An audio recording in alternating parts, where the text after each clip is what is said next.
Hi hello ನಮಸ್ಕಾರ. ನಾನು ನಿಮ್ಮ ಆಶಾ ಅಡುಗೆ ಕಟ್ಟೆಗೆ ಸ್ವಾಗತ. ಸೊ ನಾನು ಸ್ವಲ್ಪ ಗ್ಯಾಪ್ ತಗೊಂಡಿದ್ದೆ. ಸೊ ಹಾಗಾಗಿ ನಾನು ಹೊಸ ರೆಸಿಪಿನ ಪೋಸ್ಟ್ ಮಾಡೋಕ್ಕಾಗಲಿಲ್ಲ ಯೂಟ್ಯೂಬಲ್ಲಿ. ಸೊ ಅದಕ್ಕೆ ನಾನು ಇವಾಗ ಹೊಸ ರೆಸಿಪಿನ ಮಾಡಿ ತೋರಿಸೋಣ ಅಂತ ಅಂದ್ಕೊಂಡಿದ್ದೀನಿ. ಸೊ ಅದ್ಯಾವುದು ಅಂದರೆ ಅವರೆಕಾಳು. ಯಾಕೆ ಅಂದರೆ ಈಗ ಅವರೆಕಾಳು ಸೀಸನ್ ಬರ್ತಾ ಇದೆ, ಎಲ್ಲರೂ ಡಿಫ್ರೆಂಟ್ ಡಿಶಸ್ ಮಾಡ್ಲಿಕ್ಕೆ ಗೊತ್ತೇ ಇದೆ. ಸೊ ನಾನು ಇವತ್ತು ಒಂದು ಪಲ್ಯ ಮಾಡ್ತಾ ಇದ್ದೀನಿ. ಅದರಲ್ಲಿ ಒಂದು ಸೀಕ್ರೆಟ್ ಪೌಡರ್ ಹಾಕಿ ಹೇಗೆ ಮಾಡೋದು ಅಂತ ತೋರಿಸ್ತಾ ಇದ್ದೀನಿ.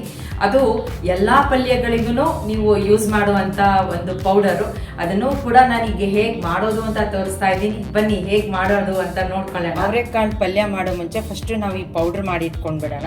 ಸೊ 1 ಕಪ್ ಗುರೆಳ್ಳು ತೊಗೊಂಡಿದ್ದೀನಿ, ಅರ್ಧ ಕಪ್ಪು ಕಡಲೆ ಬೀಜ, ಅರ್ಧ ಕಪ್ಪು ಕಡಲೆ, 1 ಸ್ಪೂನ್ ಜೀರಿಗೆ, ನಿಮಗೆ ಖಾರ ತಕ್ಕಂಗೆ ಮೆಣಸಿನ್ಕಾಯಿ ಹಾಕ್ಕೊಳ್ಳಿ.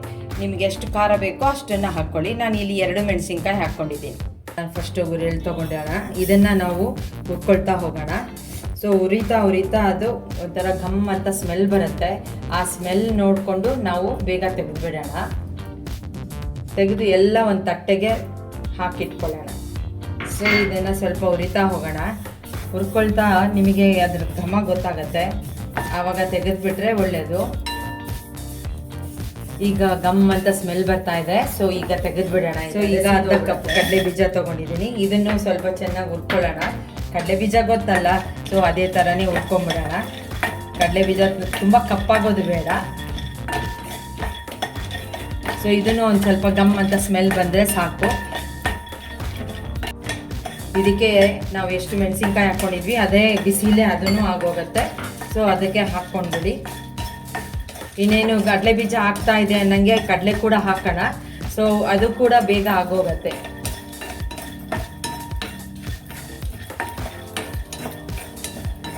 ಸೊ ಇದು ಕೂಡ ಹಾಕ್ಬಿಡೋಣ. ಅರ್ಧ ಕಪ್ ನಾವು ತಗೊಂಡಿದ್ವಲ್ಲ, ಸೊ ಅದು ಕೂಡ ಹಾಕಿ ಅದನ್ನು ಸ್ವಲ್ಪ ಬೆಚ್ಚಗೆ ಮಾಡಿ ಎಲ್ಲ ಒಟ್ಟಿಗೆ ಎತ್ತಿಟ್ಕೊಳ್ಳೋಣ. ಈಗ ತಟ್ಟೆಗೆ ಹಾಕ್ತಾ ಇದ್ದೀನಿ. ಈಗ ಸ್ವಲ್ಪ ಜೀರಿಗೆ ಹುರ್ಕೊಂಡ್ಬಿಡೋಣ. 1 ಸ್ಪೂನ್ ಇಟ್ಕೊಂಡಿದ್ವಲ್ಲ, ಸೊ ಆ ಜೀರಿಗೆನೂ ಹುರ್ಕೋತಾ ಇದ್ದೀನಿ. ಅದನ್ನು ಕೂಡ ಪ್ಲೇಟಿಗೆ ಹಾಕ್ತಾ ಇದ್ದೀನಿ. ಸೊ ಎಲ್ಲ ಇಂಗ್ರೀಡಿಯೆಂಟ್ಸು ಅದು ಆರಿದ ಮೇಲೆ ಸೊ ನಾವು ಅದನ್ನು ಪೌಡ್ರ್ ಮಾಡಿ ಇಟ್ಕೊಳ್ಳೋಣ. ಈಗ ನಾವು ಹುರ್ಕೊಂಡಿದ್ದ ಇಂಗ್ರೀಡಿಯೆಂಟ್ಸ್ ಎಲ್ಲ ನಾನು ಪೌಡ್ರ್ ಮಾಡಿ ಇಟ್ಕೊಂಡಿದ್ದೀನಿ. ಸೊ ಈ ಥರ ಆಗುತ್ತೆ. ಸೊ ಇದನ್ನು ನೀವು ಯಾವುದೇ ಥರ ಪಲ್ಯ ಮಾಡಿದರೆ, ಗೊಜ್ಜು ಪಲ್ಯ ಆಗಲಿ, ಪ್ರತಿಯೊಂದಕ್ಕೂ ನೀವು ಇದನ್ನು ಯೂಸ್ ಮಾಡ್ಬೋದು. 1 ಸ್ಪೂನು ಅಥವಾ ನೀವು ಎಷ್ಟು ಇಟ್ಕೊಂಡಿರ್ತೀರ, ಪಲ್ಯ ಎಷ್ಟು ಮಾಡ್ತಾ ಇದ್ದೀರಾ, ಸೊ ಅದ್ರ ಮೇಲೆ ನೀವು ಆ ಸ್ಪೂನನ್ನು ಹಾಕ್ಕೊಳ್ತಾ ಹೋಗ್ಬೋದು. ಪಲ್ಯ ಮಾಡಲಿಕ್ಕೆ ಕುಕ್ಕರ್ ಇಟ್ಕೊಂಡಿದ್ದೀನಿ. ಸೊ 2 ಸ್ಪೂನ್ ಎಣ್ಣೆ ಹಾಕಿದ್ದೀನಿ. ಒಗ್ಗರಣೆ ಹಾಕ್ಕೊಳ್ಳೋಣ. ಸೊ ಸಾಸಿವೆ ಹಾಕ್ತಾ ಇದ್ದೀನಿ, ಜೀರಿಗೆ, ಆ್ಯಸ್ ಯೂಶ್ವಲ್ ಒಗ್ಗರಣೆ ಏನು ಹಾಕ್ತೀವಿ ಸೊ ಅದೇ ಹಾಕೋಣ. ಅದಾದಮೇಲೆ ಸೊ ಕರ್ಬೇವಿನ ಸೊಪ್ಪು ಹಾಕಿ ಒಂದು ಸ್ವಲ್ಪ ಹಿಂಗೆ ಹಾಕ್ಕೊಳ್ಳೋಣ.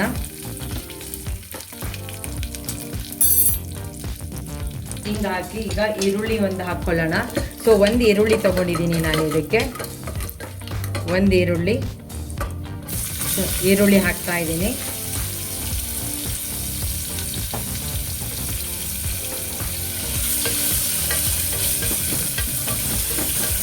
ಸೊ ಈರುಳ್ಳಿ ಹಾಕಿದ ನಂತರ ಇದಕ್ಕೆ ಅರಿಶಿನ ಹಾಕೋಣ.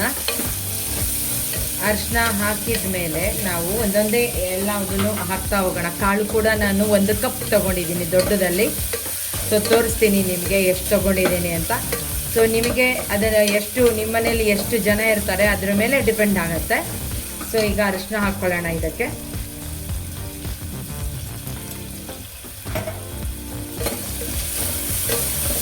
ಸ್ವಲ್ಪ ಇದು ಬ್ರೌನ್ ಆಗ್ತಾ ಇದ್ದಂಗೆ ಕಾಳು ಹಾಕ್ಕೊಳ್ಳೋಣಂತೆ. ಈರುಳ್ಳಿ ಈಗ ಬ್ರೌನ್ ಆಗಿದೆ. ಸೊ ನಾನು ಇಷ್ಟು ಅವರೆಕಾಳು ತೊಗೊಂಡಿದ್ದೀನಿ, ನೋಡ್ತಾ ಇದ್ದೀರಲ್ಲ. ಸೊ ನಮ್ಮ ಮನೇಲಿ ಇರೋರು 3 ಜನಕ್ಕೆ ಎಷ್ಟು ಬೇಕೋ ನಾನು ಅಷ್ಟು ಮಾತ್ರ ನಾನು ಅವರೆಕಾಳು ತೊಗೊಂಡಿದ್ದೀನಿ. ಸೊ ಇದನ್ನು ಇವತ್ತು ಪೂರಿ, ಚಪಾತಿ ಎಲ್ಲದಕ್ಕೂ ಸೂಪರಾಗಿರುತ್ತೆ. ಸೊ ಅದಕ್ಕೆ ನಾನು ಇವತ್ತು ಇದನ್ನು ಮಾಡ್ತಾ ಇದ್ದೀನಿ. ಹಾಗೆ ನಿಮಗೂ ತೋರಿಸೋಣ ಅಂತ ಅಂದ್ಬಿಟ್ಟು. ಸೊ ಅವರೆಕಾಳು ಪಲ್ಯ ಲಿಟಲ್ ಡಿಫ್ರೆಂಟ್ ಇದು. ಅದು ನನ್ನ ಕೊಲೀಗಿಂದ ನಾನು ಇದನ್ನು ಕಲ್ತಿದ್ದು. ಸೊ ನನಗೆ ಆ ಕಡೆಯವರು ಸ್ವಲ್ಪ ನಾರ್ತ್ ಕಡೆ ಫ್ರೆಂಡ್ಸ್ ಇದ್ರಲ್ಲ, ಸೊ ಅವರು ಇದನ್ನು ನನಗೆ ಹೇಳ್ಕೊಟ್ಟಿದ್ದು ಅವರೆಕಾಳು ಸೀಸನಲ್ಲಿ. ಸೊ ನಾನು ಅದನ್ನು ವಿಡಿಯೋ ಮಾಡಿ ನಿಮಗೆ ಕೂಡ ತೋರಿಸ್ತಾ ಇದ್ದೀನಿ. ಸೊ ನೋಡಿ, ಸ್ವಲ್ಪ ಇದು ಹಸಿ ವಾಸನೆ ಹೋಗೋ ತನಕ ಹೋಗಿದ ತಕ್ಷಣ ನಾವು ಒಂದೊಂದೇ ಹಾಕ್ತಾ ಹೋಗೋಣ. ಸೊ ಈಗ ಸ್ಮೆಲ್ ಗಮ್ ಅಂತ ಬರ್ತಾ ಇದೆ. ಈಗ ಹುರಿದಿದ್ದೀವಲ್ಲ ಚೆನ್ನಾಗಿ ಹಸಿ ವಾಸನೆ ಹೋಗೋ ತನಕ. ಸೊ ಈಗ ನಾನು 2 ಟೊಮೆಟೊನ ಹೆಚ್ಚಿಟ್ಕೊಂಡಿಲ್ಲ, ಸ್ವಲ್ಪ ಗ್ರೈಂಡ್ ಮಾಡಿದ್ದೀನಿ ದಪ್ಪಗೆ. ಬೇಕಾದರೆ ಹೆಚ್ಚಿ ಹಾಕೋದ್ರು ಹಾಕ್ಬೋದು, ಹಾಗೇನೂ ಹಾಕ್ಬೋದು. ಅರ್ಜೆಂಟ್ ಇರೋರು ಹಾಗೆ ಕೂಡ ಹಾಕ್ಬೋದು. ಸೊ ನಮ್ಮ ಮನೆಯಲ್ಲಿ ನನ್ನ ಮಗ ಎಸ್ಪೆಷಲಿ ತಿನ್ನಲ್ಲ, ಹಾಗಾಗಿ ನಾನೇನು ಮಾಡ್ತೀನಿ ಅಂದರೆ ಸ್ವಲ್ಪ ದಪ್ಪಗೆ ಗ್ರೈಂಡ್ ಮಾಡ್ಕೊಂಡ್ಬಿಡ್ತೀನಿ. ಸೊ ಈಗ ಇದು ಕೂಡ ಸ್ವಲ್ಪ ಹಸಿ ವಾಸನೆ ಹೋಗಬೇಕು, ಟೊಮೆಟೊ ಕೂಡ. ಸೊ ಈಗ ಟೊಮೆಟೊ ಕೂಡ ಹಸಿ ವಾಸನೆ ಹೋಗಿದೆ. ಈಗ ನಾವು 1 ಸ್ಪೂನ್ ಸಾಂಬಾರು ಪೌಡರ್ ಹಾಕ್ತಾಯಿದ್ದೀನಿ. ಸೊ ಅದೇ ಥರನೇ ಈಗ 1 ಸ್ಪೂನ್ ಸಾಂಬಾರು ಪೌಡ್ರ್ ಹಾಕಿದ ಮೇಲೆ ಇದನ್ನು 1 ಸ್ಪೂನನ್ನು ಹಾಕ್ಕೊಳ್ಳೋಣ. ಸೊ 1 ಸ್ಪೂನ್ ಹಾಕಿ ಸ್ವಲ್ಪ ಹಾಕಿದ್ದೀನಿ.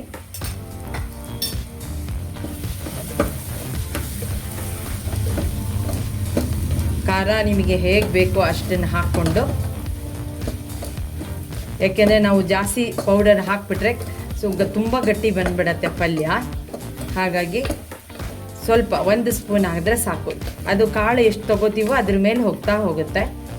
ಸೊ ಈಗ ಕಾಯಿ ತುರಿ ಲಾಸ್ಟಿಗೆ ಹಾಕ್ಬಿಟ್ಟು ನೀರು ಹಾಕಿ ಮುಚ್ಚಿಬಿಡೋಣ.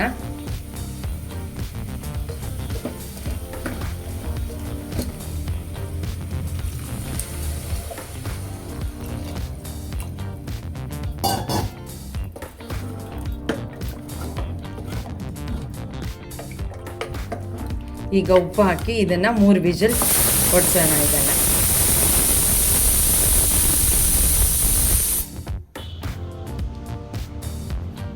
ನೋಡಿದ್ರೆಲ್ಲ ಹೇಗೆ ಮಾಡೋದು ಪಲ್ಯನ ಅಂತ. ಅವರೆಕಾಳು ಪಲ್ಯ ಹೇಗೆ ಮಾಡೋದು ಅಂತ ನಾನು ನಿಮಗೆ ತೋರಿಸ್ಕೊಟ್ಟಿದ್ದೀನಿ. ಪೌಡ್ರ್ ಕೂಡ ಹೇಗೆ ಮಾಡೋದು ಅಂತ ತೋರಿಸ್ಕೊಟ್ಟಿದ್ದೀನಿ.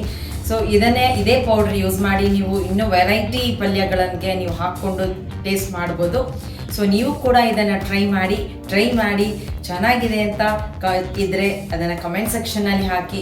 ಹಾಗೆ ಈ ವಿಡಿಯೋ ಹೊಸದಾಗಿ ನೋಡಿದವ್ರಿಗೆ ಸಬ್ಸ್ಕ್ರೈಬ್ ಮಾಡೋದನ್ನು ಮರಿಬೇಡಿ. ಇದೇ ಥರನ ಹೊಸ ರೆಸಿಪಿ ತೊಗೊಂಡು ಬರ್ತೀನಿ.